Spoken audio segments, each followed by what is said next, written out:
the second speech session, keynote speech session. Second speaker, as you know, is the former UN Secretary General Ban Ki-moon. He must be the greatest contributor to awakening the human beings in terms of climate risks. Since he has held so many important positions and made great achievements in the various fields, I would have to spend the entire 45 minutes allowed for this session to enumerate all of them. So just as for the first speaker, I introduced him by reading his brief personal profile included in the program handbook with a small revision. Now I'll read his brief profile. Mr. Ban Ki-moon is a South Korean diplomat who was 8th Secretary General of the United Nations from January 2007 to December 2016. Before becoming Secretary General, Mr. Ban was a career diplomat in South Korea's Ministry of Foreign Affairs and in the United Nations. After working as a diplomat for 34 years, he became the Minister of Foreign Affairs and Trade in Korea in 2004. As the 8th Secretary General of the United Nations, Mr. Ban's priorities were to mobilize world leaders around the set of new global challenges, from climate change and economic upheaval to pandemics and increasing pressures involving food, energy, and water. One of the Secretary General's first major initiatives was the 2007 Climate Change Summit, followed by extensive diplomatic efforts that have helped put the issue at the forefront of a global agenda. At the height of the food, energy, and economic crisis in 2008, Mr. Ban successfully appealed to the G20 for 1 trillion financing package for developing countries. Under Mr. Ban's leadership in 2015, countries adopted a set of 17 Sustainable Development Goals to end poverty, protect the planet, and ensure prosperity for all as part of a new sustainable agenda. He has won numerous awards nationally and internationally from governments, private and public organizations. Mr. Ban is still very active in dealing with world issues for people with various positions, such as chairs of Ban Ki-moon's Foundation for a Better Future, Global Green Growth Institute, the IOC Ethics Commissions, and so on. Personally, I had a chance to watch near him his soft but strong leadership with passion, expertise, belief, and thoughtfulness for others when I was a member of the Advisory Committee of National Council on Climate and Air Quality for 2 years, of which Mr. Ban had served as a chair. It is said that the council had been successful in helping the government to combat the fine dust and climate change in Korea. Now it is my great pleasure and honor to introduce Mr. Ban Ki-moon. Please.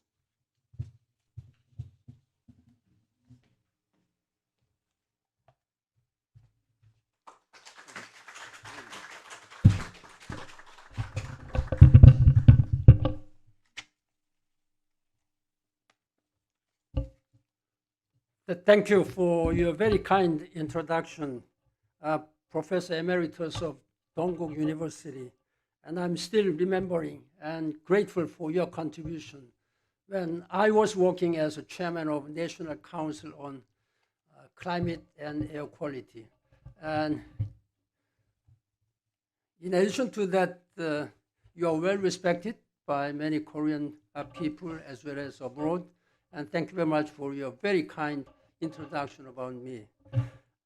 And I'd like to recognize Dr. Kwon Oh-sang, Chair of the AAERE 2021 Local Organizing Committee, and Dr. Hong Jong-ho, President of AAERE, and also Dean Jang Pan-sik, College of Agriculture and Animal Biotechnology.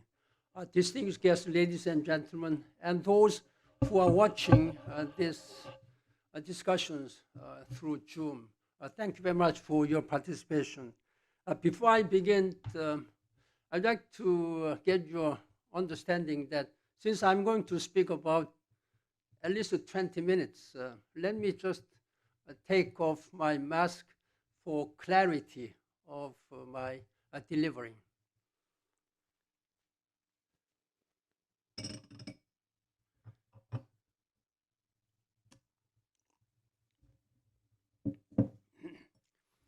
Ladies and gentlemen, it's my great pleasure and honor to speak to you today on the occasion of the 10th Annual Congress of the Asian Association of Environmental Resources and Economics, AAERE. And it is my privilege to deliver these remarks at such an important juncture for all the people and our planet, as we collectively strive to urgently address climate risk and ensure sustainable development in Asia and beyond. Indeed, we currently stand on the precipice of a period of great change and even danger, one that will have profound implications for the global economy, environment, governments, industries, as well as future trajectory of humanity. Since 2010, AAERE has served as a dynamic and forward-thinking scholarly platform for environmental, resource, energy, and climate economists. It serves as a timely opportunity for sharing knowledge and best practices with a view towards enhancing the Sustainable Development Agenda for the ASEAN-Asian region. And I am pleased to see that the AAERE 2021 has expanded beyond East Asian, welcoming participants from 17 countries, including Bangladesh, Australia, and Nepal, who will be giving presentations at this year's conference.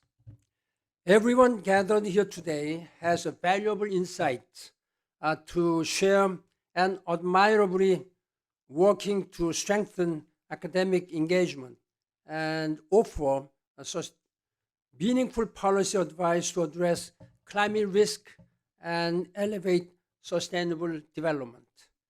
I believe this is essential considering the scale of challenges before us to protect the environment as the climate crisis deepens and help ensure sustainable recovery from the COVID-19 pandemic.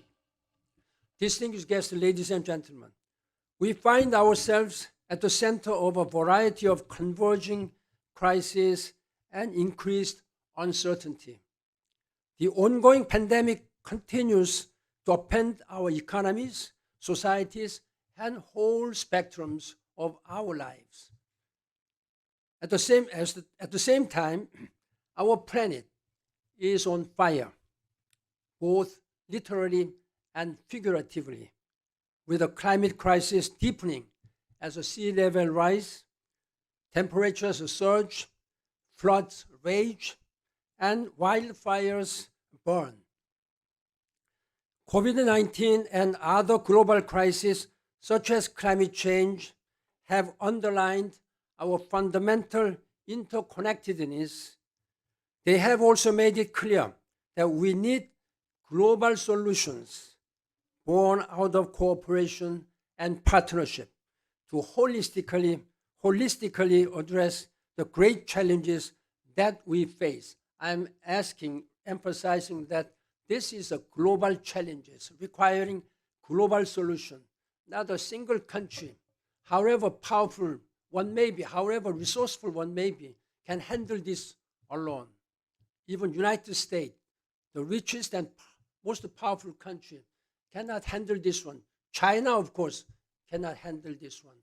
All the countries and people around the world must do this one same. We must put all our hands on the deck together. That's always message which I have been repeatedly speaking out to the world's people. And such solutions must be rooted in sustainability and inclusivity and centered on enhancing the health, resilience of people, communities, and most importantly, our planet where we live in. Beyond oversized impacts on the global economy, COVID-19 has also amplified existing inequalities in health, labor, housing, food, gender, and other key areas. COVID-19 has also offered us a glimpse of the global disruptions that will soon arise from climate change. These include, but are not limited to, elevated public health perils, mass displacement, turmoil to supply chains, increased conflict, heightened risks for insurers and index funds, and protracted economic crisis. Both pandemics and climate change, I've been repeatedly saying that pandemic and climate are not separate. They are just two sides, one coin, two sides of one coin. They are tightly interconnected. Had we cared our environment, had we done much more on climate crisis, we would not be suffering from pandemic as we are now. That means that we have neglected our civil duties, and political leaders and business leaders, they have neglected their duties as politicians and business leaders. And as the world has rightly focused on the ongoing COVID-19 crisis as a dangerous variant spread, climate change is continuing to alter the character of the earth and create increasingly dire risks and instability. Indeed, the disruptive superstorms, out of control wildfires, historic droughts, boiling heat waves, and catastrophic flooding are all expanding in both frequency and intensity. They don't care where you are living, whether in developed countries or developing countries. Look at the case, the flooding, recent flooding, which just swept, inundated Germany, Belgium, and Netherlands, richest countries, most prosperous countries. As such, we must increase our efforts to protect ourselves, our communities, and the planet from the existential threats that will bring. In this regard, today, I am excited to speak to you about how we can succeed in achieving this. First, I will underscore the reality of the ongoing climate crisis and its impact, as well the great importance of international cooperation and partnership to urgently implement the Paris Climate Agreement. Second, I will discuss the necessity of conjoining such efforts with the climate adaptation and the UN Sustainable Development Goals to help chart a brighter future for all.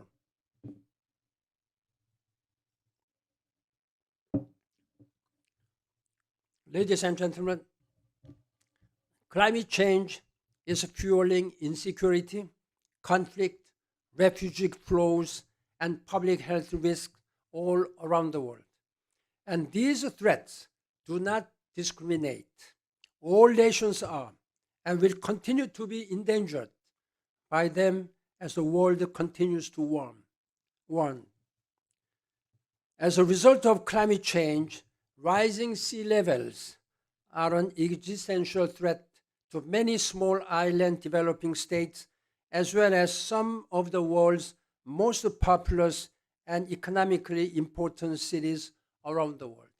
While serving as a Secretary General, I have been traveling many small island developing countries in Pacific and Caribbean. I was told by old people that one day they see suddenly some small island disappeared from their eyes.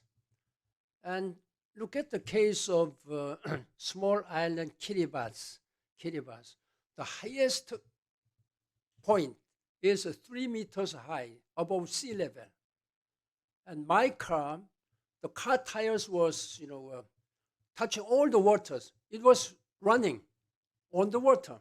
The streets are always covered with water, sea waters. So it is rising daily. As you may know, scientifically, scientists say that the sea level is rising every year 3 millimeters. 3 millimeters. That means in 10 years, 3 centimeters. 3 centimeters. But depending upon the locations, and if we neglect our duties to address climate crisis, the sea level will rise minimum 60 centimeters to 3 to 4 meters by the end of this century. This is a serious alarm. If you just think that suppose the sea level has risen 60 centimeters, then Korean Peninsula will be useless. The highest building in Seoul, 63 building, will be inundated. Just 60 centimeters will make all these high buildings useless. You cannot approach, you cannot live in that building. Electricity will be out. You have no access and no livability. So we have to be very serious about this. Historic rain recently deluged central China, trapping passengers in subways, killing dozens and displacing over 200,000 people. In India, thousands were reduced when the Ganges River flooded after days of torrential rains.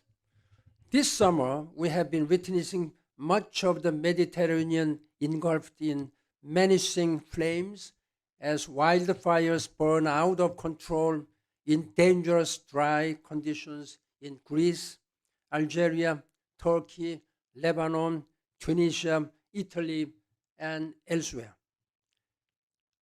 And the areas of Middle East and South Asia are now experiencing heat waves so severe that doctors are sounding the alarm about the capacity of humans to live physically, withstand them in the years ahead. But warming is not just a future threat. A landmark study recently released in the scientific journal Nature says that nearly 37% of all global heat-related deaths can now be blamed on human-caused climate change. How can we mitigate these threats?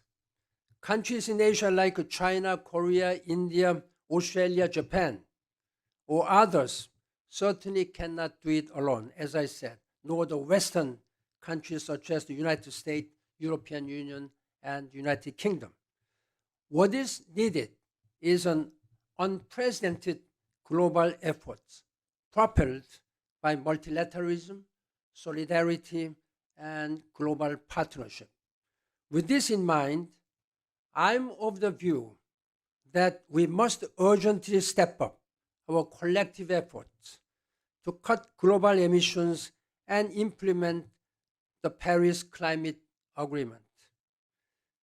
During my time as Secretary General, I'm proud to have prioritized climate change as the top most important issues during my 10 years' time. And I have made some modest success in having Paris Climate Change Agreement adopted after so many years of negotiation. And I was also proud to have announced the Sustainable Development Goals with 17 goals. I think these two announcements and agreements were the most far-reaching, most ambitious visions the United Nations has ever presented in its 75 years history. The Paris Climate Change Agreement, signed by 195 countries in 2015, offers us a clear game plan to confront the serious threats to our world. It set visible targets to impede rising temperatures, constrict greenhouse gas emissions, and spur climate-resilient development and green growth. I will always remember the long days and nights of negotiating in Paris, culminating with an electric final night when we finally secured commitments from the world leaders. But agreement itself may be important, but the more important is that we have to implement, make it into action. The road to Paris started years earlier, and there were many obstacles along the way to overcome. Finally, I was able to convince the United States and also China, India, Brazil, and South Africa. Those are the key 6 countries, particularly China, Brazil, India, South Africa. They are known as basic countries. Without their help, without their participation, this climate change would be meaningless. So I have had all 195 countries on board at that time. Now, are we on the right course? I'm afraid to say that we have not done much enough. That means that because of Trump administration, 4 years, this whole international community was in disarray. Multilateralism was in disarray, and US was not moving, then China would not move. Now with the Joe Biden coming into power and returning to Paris Climate Change Agreement, I think we have the right moment to strike and decisive actions on climate change agreement.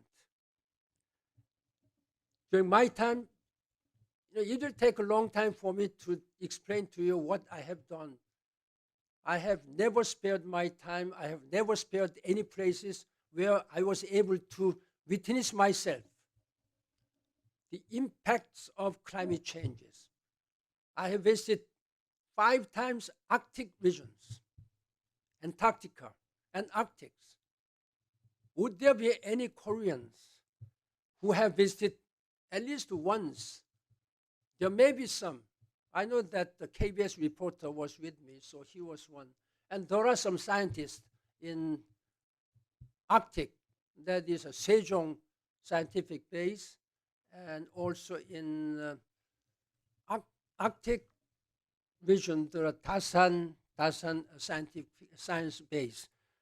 Other than that, starting from president or ministers, I don't think anybody has ever visited these Arctic regions.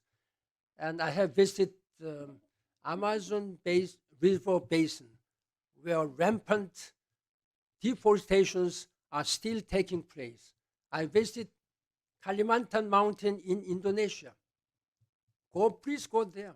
There's still rampant deforestations are taking place. This is what I have been really trying to do. Together, on the ground visit reinforced my belief that the climate crisis represented humankind's biggest challenge, biggest threat for us, for our succeeding generations, and our planet Earth, where we are living in. I have been speaking out. Look, that we don't have plan B because we don't have planet B either. They are now sending some satellites to Mars, moons, but how long will it take for human beings to be able to settle to another planet? This is the last planet where we are living in. We will have to live. That means we have to care ourselves for our environment. Doing so will be the difference between charting a secure and prosperous future for our future generations.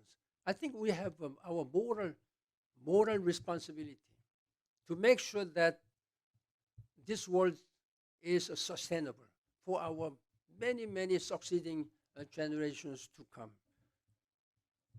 With this in mind, to faithfully implement the Paris Agreement and push it even further, all countries, industries, stakeholders need to urgently expand their ambitions in cutting emissions and expediting the rapid decarbonizing of the global economy.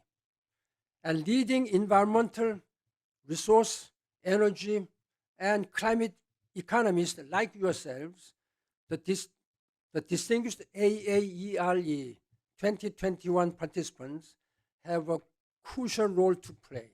Indeed, we need on all of our society approach underpinned by partnership and cooperation to implement the Paris Agreement, achieve net zero emission by 2050, and secure a brighter future for all.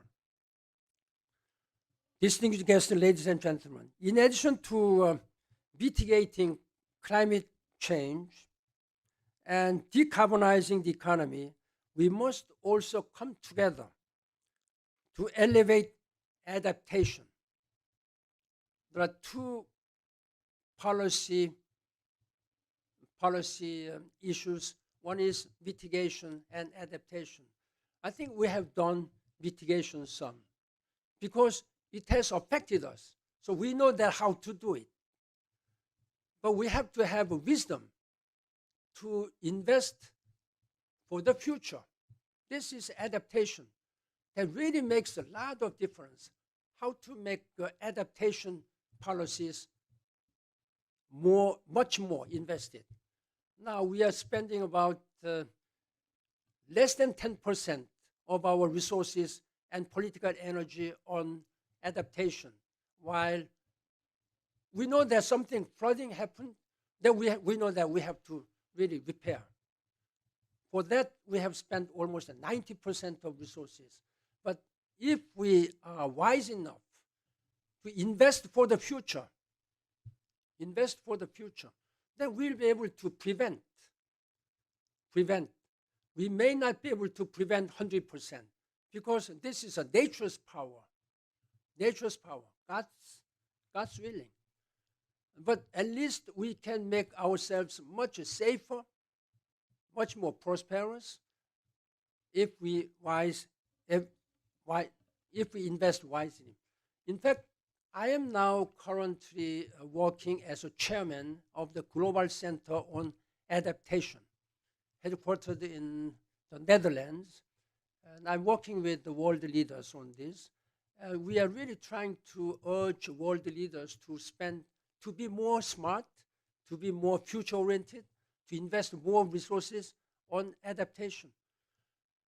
Look at the case of Bangladesh in 1991, in 1970s until 1991. The one cyclone sometimes has killed more than 130,000 people, devastated the country, already poor. Bangladesh is still poor, already poor. As a Secretary General, I have been urging Prime Minister Hasina and government leaders, please make your riverbanks straight, raise the riverbanks, and make more investment and shelters, etc., etc. These days, they experience, I think, without fail, every year, cyclones, every year. Now, the number of people dead dying from these cyclones these days, less than 100. Even one people's life will be very precious, very important. But look at the difference between 100, less than 100, and 130,000 people a year in just 2 days. This is what I am also asking, much more importance on adaptation. Now, the statistics and the study said that if we invest $1.7 trillion, then after 10 years, we'll be able to see the result of more than $7 trillion. If we invest wisely on infrastructure, I talked about the small island developing states. If they plant mangroves, then they can prevent this island soil from washed away by tides. These are small. And highland agriculture, water resources, these are small, looks small, but it will have a huge impact, huge benefit for humanity. Ladies and gentlemen, at the same time, we need to expand efforts to achieve the UN's Sustainable Development Goals with the 17 targets. In fact, these include climate change. 17 goals include virtually whole spectrums of our life, of our nature, and everything. If we are able to implement all these 17 goals by the end of 2030, I'm sure that we'll be living in a much, much better, safer, more prosperous world. Climate change is number 13, goal number 13.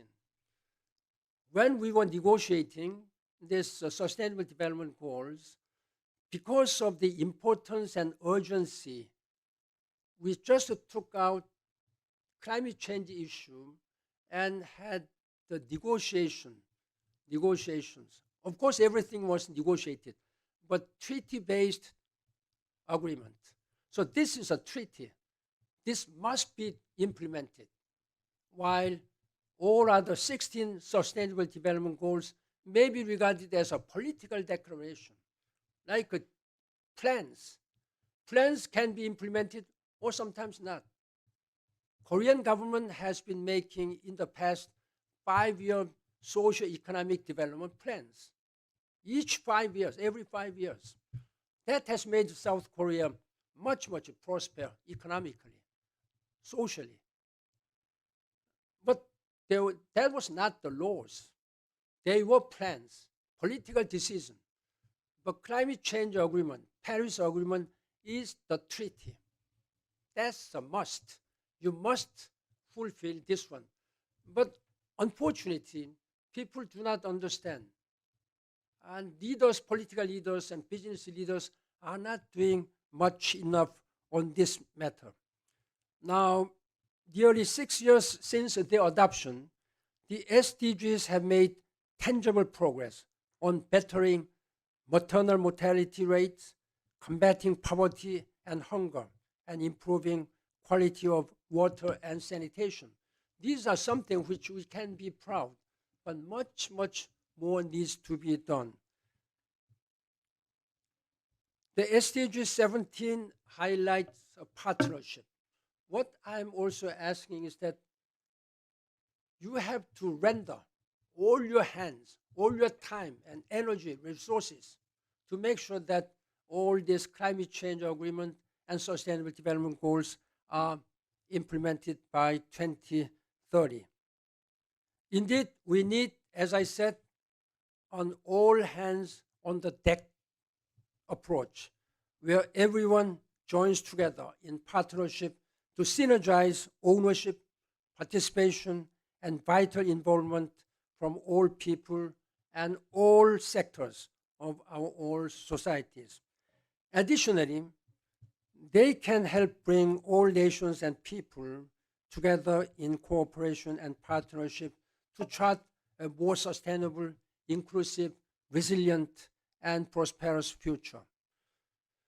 Let me conclude, ladies and gentlemen. In this age of pandemics, climate crisis, and deepening inequality, I firmly believe that we must recommit ourselves to multilateral cooperation born out of global partnership to solve the multifaceted challenges we are now facing. Global challenges require global solutions, as I said, and such solutions can only be realized through scaled up political, diplomatic, corporate, academic, scientific, and civil society cooperation at all levels across borders and seas. We need increased cooperation to adapt and solve the climate crisis and implement the Paris Agreement. We need increased cooperation to achieve the SDGs. And we need increased cooperation to fight against the vaccine inequity and decisively defeat COVID-19 before even more dangerous variants mutate and threaten us all. As such, I humbly call upon you, the professors and scientists and students and business leaders, and also members of eminent AAERE 2021 participants, to collaborate with other leaders, government officials, industries, and key stakeholders to take concrete action towards minimizing climate risk, achieving the UN SDGs, and furthering the global transition to a sustainable and decarbonized economy. COVID-19 has underlined our inherent interconnectedness. We are all in this together, and we are all need to ensure that UN's global goals must be implemented. Today's interrelated global challenges respect no borders. Our actions to ensure a livable and thriving planet and in pursuit of sustainable development for our future generations must transcend all frontiers. Ladies and gentlemen, I'm just urging you again, let us work together to make this world sustainable and free from all this risk coming from climate change. For political leaders, they have a very important political responsibility. Us, professors and students and business leaders, I think we have our moral responsibility so that our succeeding generations can live sustainably with our sustainable planet. Thank you very much for your participation, and I'm asking you to join your hands to work together to make this world better for all. Thank you very much. 감사합니다. Thank you very much, Mr. Ban, for your outstanding speech regarding the climate change issue. Your message with the warning and the suggestions on climate crisis is clear and realistic and so persuasive, since they all come from your real world experience during your long diplomat period. I was impressed by one word by you in your talks. We don't have a plan B because we don't have a planet B either. That was a really good sentence. So now we have a short Q&A session for you. Actually, we have two questioners. Those are the former presidents of AAERE, and so we have received from them with recorded videos in advance. So the one from one is the first one is Dr. Daiji Shah from Academia Sinica, and then the second person is Changsi Chu from Peking University. So why don't you show the first video? It is my great honor to have the chance to read Dr. Ban's keynote speech in advance and exchange my thoughts with Dr. Ban in this important conference. As Dr. Ban said repeatedly in this keynote speech, we need global solutions born out of cooperation and partnership to address the significant challenges of COVID-19 and the climate change that we are facing right now. We are fortunate to have Dr. Ban as the UN Secretary General from 2007 to 2016, led the nations around the world to reach several critical international agreements, including the Paris Climate Agreements and the UN's 17 Sustainable Development Goals in 2015.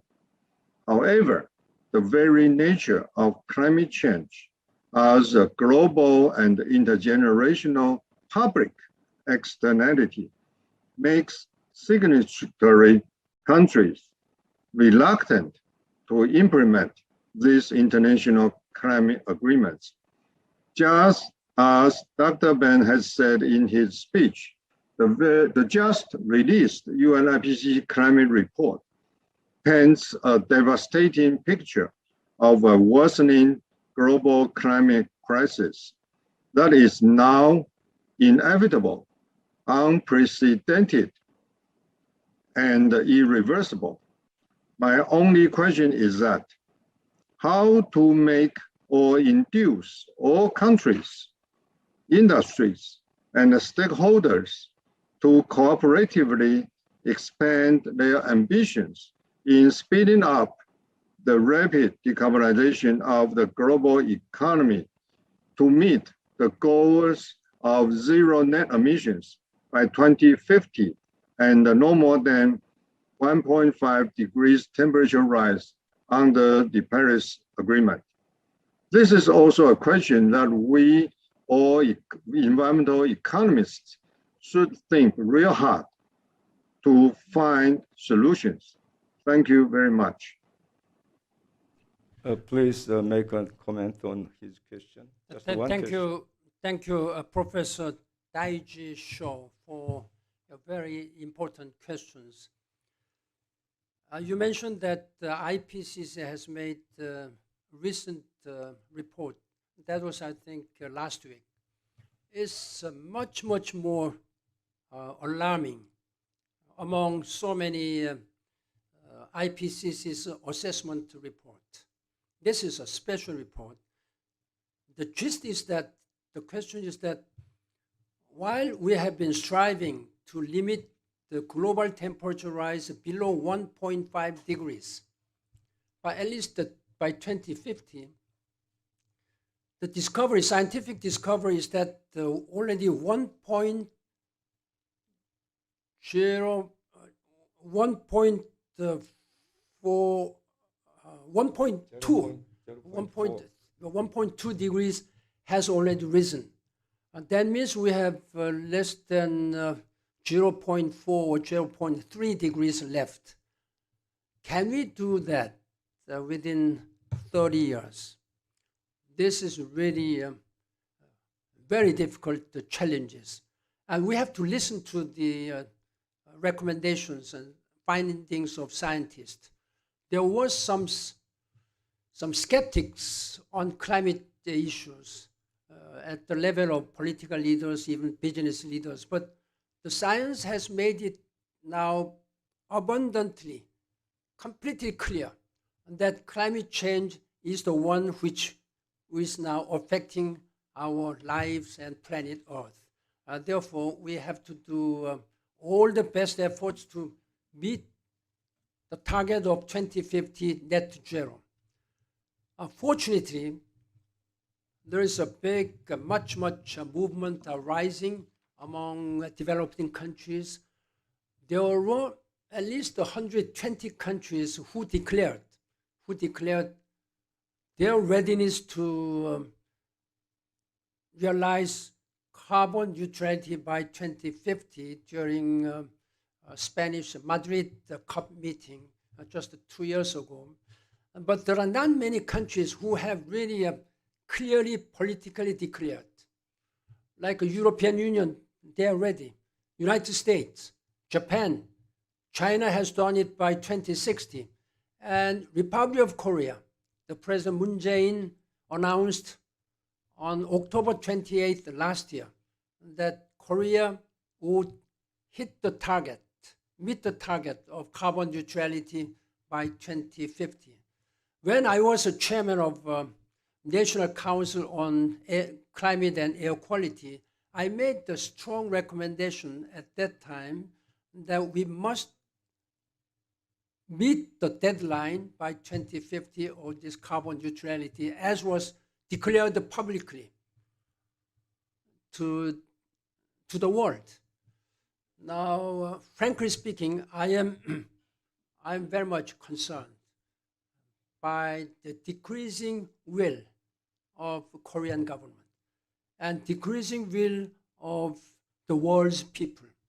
Now let's talk about only Korea. Recently, the Decarbonization Commission established by President Moon has announced that they proposed 3 options. The first option is to let the 7 coal-fired power stations just continue beyond 2050. That means Korea will be able to complete only 96%, not 100% carbon neutrality. Second option, we may phase out all 60 coal-fired power stations by that time, but use LNGs and other sources of energy, leaving 3%.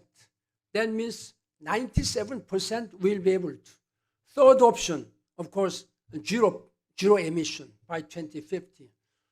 The president has made 5 times confirmed that we will finish by 2050 carbon neutrality.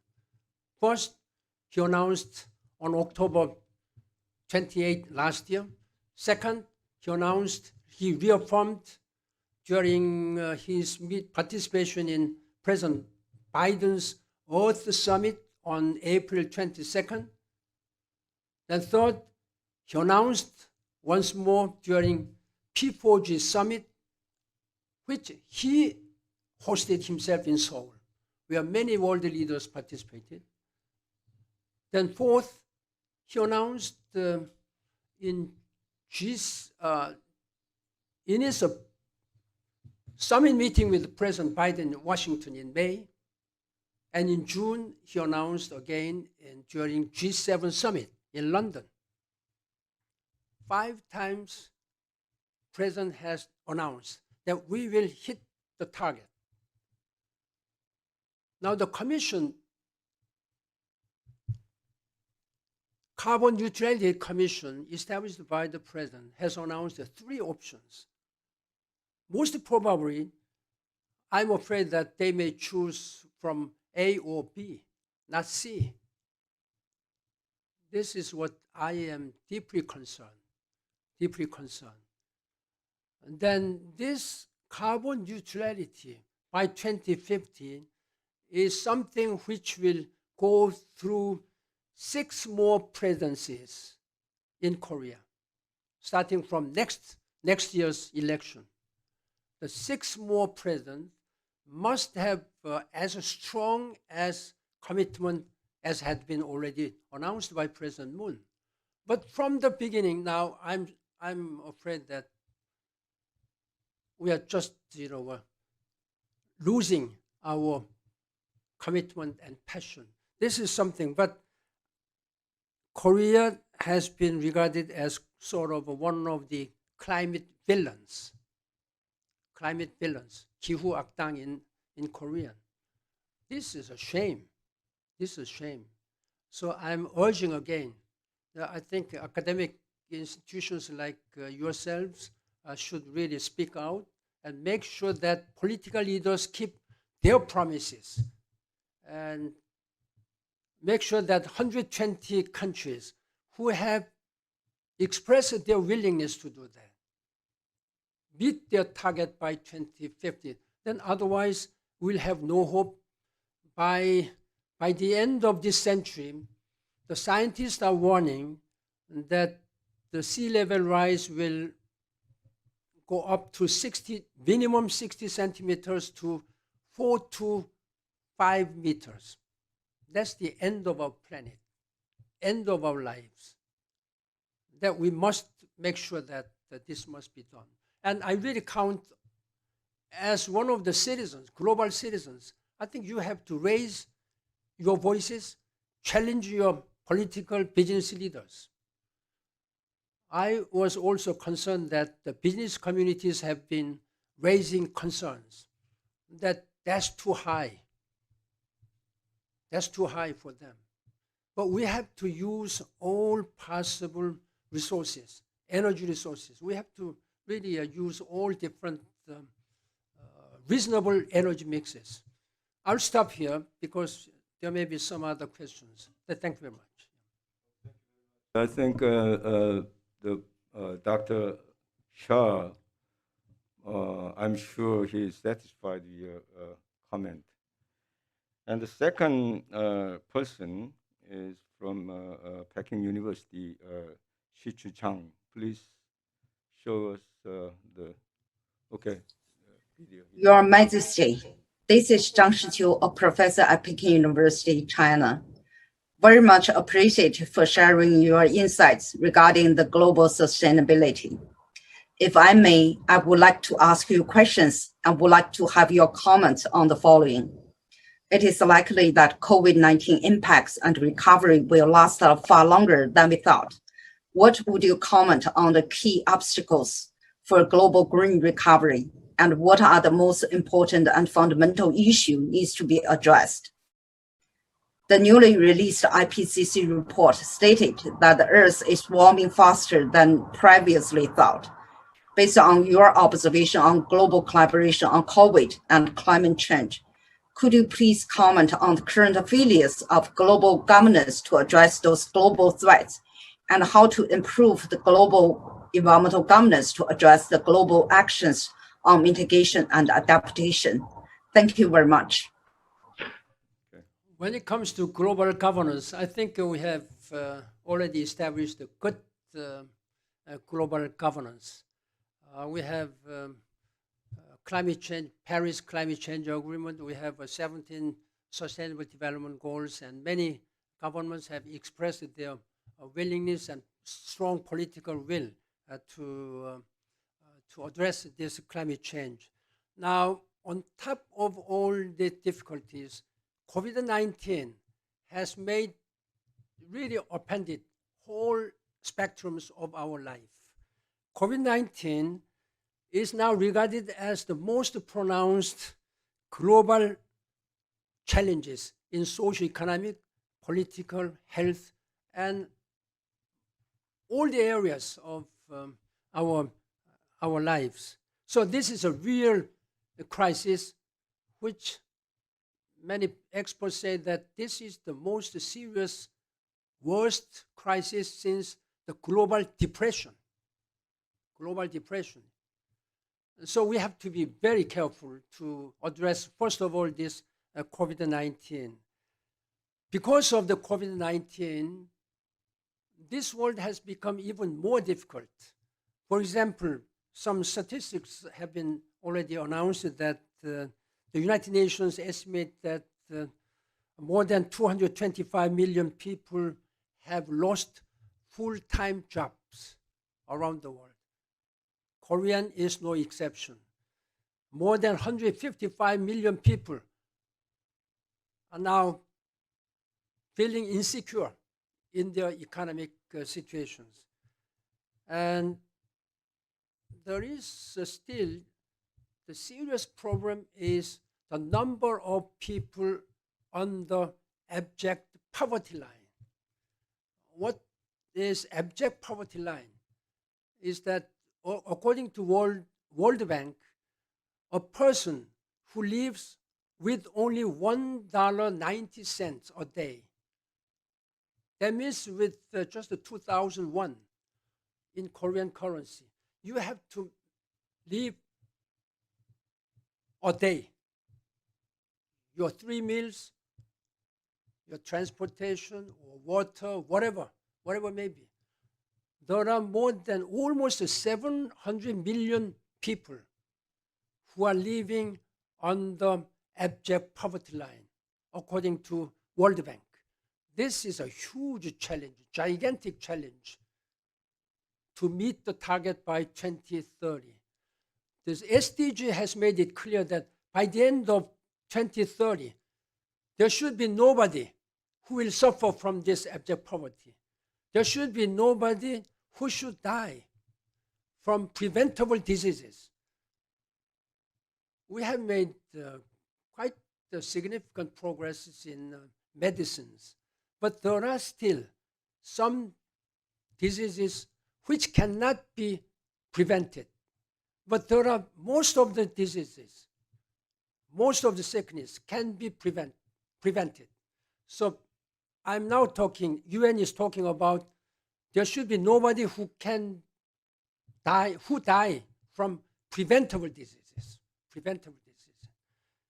And these are something, and there are again many school-aged children who are not able to go to school. And it is much more so, coupled with the COVID-19, most of the people, children living in developing countries cannot have access to remote learning. This is a challenge. So we have to do all to recover from this. Recovery process may be very arduous, very much difficult. And we have to make sure that we must build back better and greener. That's a vision of the United Nations. And I'm also working very hard. As was introduced by Professor Emeritus, I'm chairman and president of Global Green Growth Institute. This is to help developing countries so that they will make the economy greener and build back better. So now UN Sustainable Development Goals is a very tangible, scientifically proved goals. It has 17 goals, which has 169 targets, and it has more than 230 indices, so that we can calculate, we can compare whether these goals are now being implemented. So I think we have a good governance system. It's not because of the lack of governance. It's because of political will, lack of political will. So I'm just urging that all these global governance issues can be resolved through strengthening and reaffirming the political leadership. So when there is a political will, I think there is nothing which we cannot do. Thank you very much. For your clear answer to her questions. Please sit down for a minute. And I would like to make Yes. short closing remarks before ending this session. Today, Professor Pindyke analyzed the climate change issue with economic logics, while former Secretary General Mr. Ban dealt with the same issue of climate change with his real-world experiences. But both speakers' messages are consistent and clear. Although we may not have full information on the climate change, its potential impact on humans looks critical, and thus the earlier our action against climate risks is taken, the better to reduce the probable catastrophes. Finally, I noticed that they emphasize the importance of the environmental economists' role on this climate change issue. Now we end the keynote speech session. Thank you very much for you being with us for almost 1.5 hours. Thank you very much. And thank you very much, Mr. Gang. Thank you very much for your attention. Thank you.